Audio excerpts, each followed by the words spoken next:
네, 오늘도 평안한 하루가 되시기 바라겠습니다. 오늘 말씀은 마가복음 10장 33절에서 34절 말씀입니다. 보라, 우리가 예루살렘에 올라가노니 인자가 대제사장들과 서기관들에게 넘겨지매 그들이 죽이기로 결의하고 이방인들에게 넘겨주겠고 그들은 능욕하며 침뱉으며 채찍질하고 죽일 것이나 그는 3일 만에 살아나리라 하시니라. 아멘. 자, 오늘 말씀에 보면 주님께서 예루살렘에 올라가서 당할 일을 말씀하고 계십니다. 그 내용이 뭐냐면 고난과 조롱을 받고 죽을 것이다. 그러나 3일 만에 부활할 것이다. 이런 내용입니다. 즉 십자가와 부활에 대한 말씀을 하신 것인데 이 말씀은 여기에서만 말씀하신 것이 아니라 벌써 세 번째 반복해서 말씀하고 있다는 것입니다. 자, 그러니까 지금 주님께서는 반복해서 십자가와 부활에 대해서 말씀하고 있다는 것인데요. 이것은 무엇을 의미합니까? 주님은 제자들이 이 십자가와 부활에 대해서 꼭 알았으면 좋겠다라는 그런 심정이 담겨 있다라는 겁니다. 자, 그러니까 십자가와 부활을 꼭 제자들에게 가르쳐주고 싶으신 것인데요. 알려주고 싶으신 것인데요. 왜 자꾸만 이 십자가와 부활에 대해서 반복적으로 말씀하시는지 조금 더 깊이 생각하면서 은혜를 나누겠습니다. 자, 십자가와 부활을 꼭 알려주고 싶은 마음. 첫 번째는요. 십자가와 부활이 구원의 진리임을 알려주고 싶으신 것이다 라는 겁니다. 십자가와 부활을 자꾸 말씀하시는 이유가 뭐냐면 십자가와 부활만큼 중요한 것이 없다라는 사실입니다. 십자가와 부활은 왜 중요한 것이냐면 이 길만이 우리가 구원받을 수 있는 유일한 진리가 되기 때문이다라는 겁니다. 이 십자가와 부활을 빼면 기독교는, 우리의 신앙은 아무것도 남는 것이 없다라는 것이죠. 그래서 주님은 자꾸만 이 십자가와 부활을 반복해서 제자들에게 말씀하셨다라는 겁니다. 그리고 나중에 제자들은 세상에 나가서 성령을 받은 후에 세상에 나가서 이 십자가와 부활에 대해서 널리 전파하는 사람들이 되었다라는 것입니다. 자, 그러면 십자가와 부활에 담긴 의미가 무엇인지 살펴보아야 하는데 먼저 말씀 한 절을 읽어보겠습니다. 로마서 4장 25절 말씀인데요. 예수는 우리가 범죄한 것 때문에 내줌이 되고 또한 우리를 의롭다 하시기 위하여 살아나셨느니라.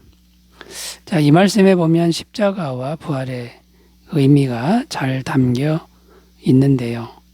자, 먼저 생각할 것은 십자가의 의미입니다. 왜 주님이 십자가에서 죽으신 것일까요?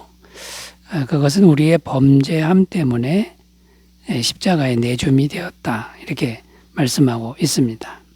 자, 범죄한 우리들을 구원하시기 위해 십자가에서 우리 대신 우리 죄를 짊어지시고 죽으신 것이다 라는 거죠.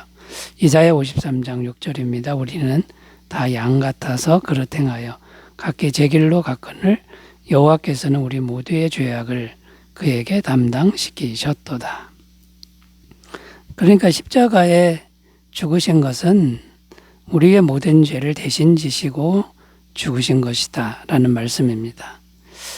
그 다음에 부활에 대해서 생각해 봐야 되는데 왜 주님은 3일 만에 부활하신 것입니까?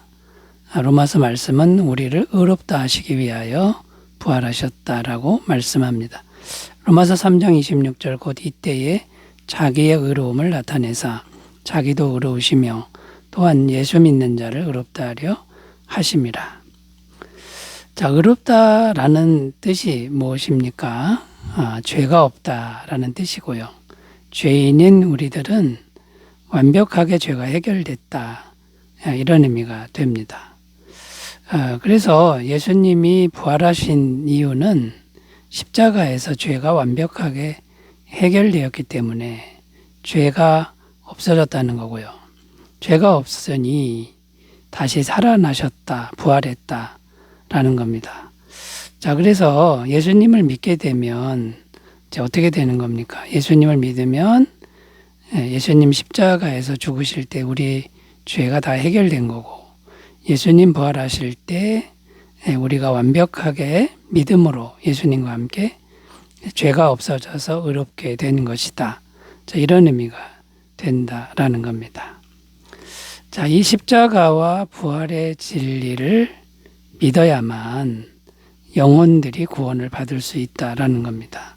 그러니까 어떻게 하라는 겁니까? 이 진리를 확실히 알았으면 좋겠다.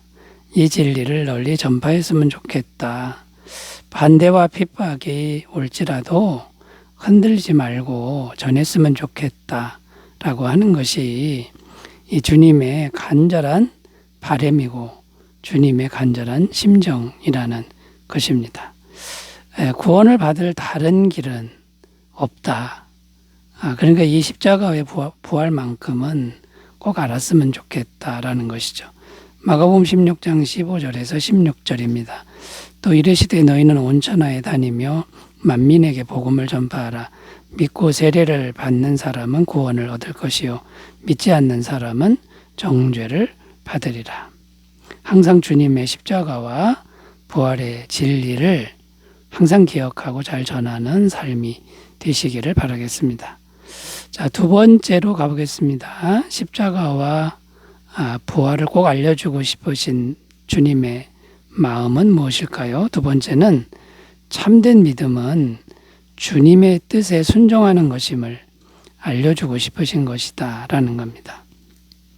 자, 지금 주님의 모습을 보면 어떤 모습이냐면 십자가와 부활에 대해서 훤히 다 알고 계시는데 그 무섭고 고통스러운 길을 알면서도 기꺼이 순종하며 가는 모습이다 라는 겁니다.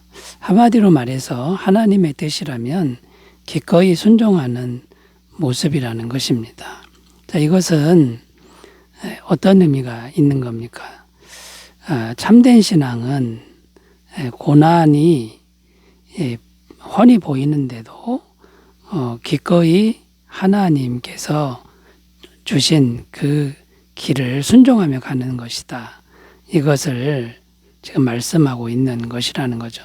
사무엘상 15장 22절 사무엘이 이르되 여호와께서 번제와 다른 제사를 그의 목소리를 정정하는 것을 좋아하심같이 좋아하시겠나이까. 순종이 제사보다 낫고 듣는 것이 순양의 기름보다 나으니. 자, 십자가와 부활을 계속 말씀하시는 건 순종이 가장 좋은 길이다. 제사보다도 나은 것이다.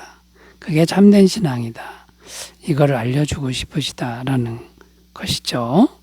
자, 그러면 이제 우리가 어떻게 해야 합니까? 고난이 와도 또 핍박이 와도 우리가 순종의 길을 가는 것을 멈추면 안 된다라는 것입니다.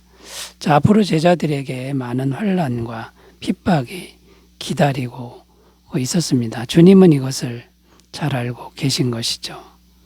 자, 그런데 주님께서 십자가와 부활을 미리 말씀하신 이유는 나처럼 너희들도 고난이 훤히 보여도 주님께서 허락하신 길이라면 순종하며 가야 된다.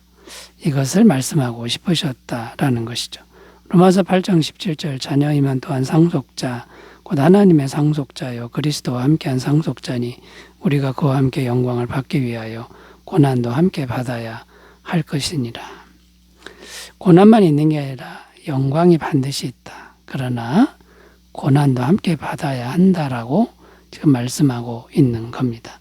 자, 그러면 여러분 우리가 순종하기 위해서 꼭 해야 할 일은 무엇입니까? 개인적인 야망을 계속 내려놔야 된다라는 것이죠. 개인적인 야망을 계속 가지고서는 순종의 길은 못 간다라는 겁니다. 시편 131편 1, 2절 여호와야 내 마음이 교만하지 아니하고 내 눈이 오만하지 아니하오며 내가 큰 일과 감당하지 못할 놀라운 일을 하려고 힘쓰지 아니하나이다. 실로 내가 내 영혼으로 고요하고 평온하게 하기를 젖된 아이가 그의 어머니 품에 있음과 깨었나니 내 영혼이 젖된 아이와 같도다. 개인적인 야망, 이거 모든 걸 내려놓고 그냥 주님과 함께하는 길, 이 길만을 가르는 그런 소망을 가지셨으면 좋겠습니다. 자, 세 번째로 가겠습니다. 십자가와 부활을 반복적으로 말씀하신 이유. 세 번째는요, 세상의 모든 일은 주님의 손에 달렸음을 알려주고 싶으시다라는 겁니다.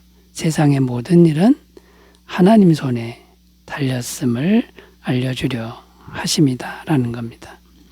자, 지금 십자가와 부활을 말씀하시는 주님을 잘 생각해 보면 고난과 핍박의 길을 가고 있습니다. 그리고 안타깝지만 안타까운 그런 모습이죠.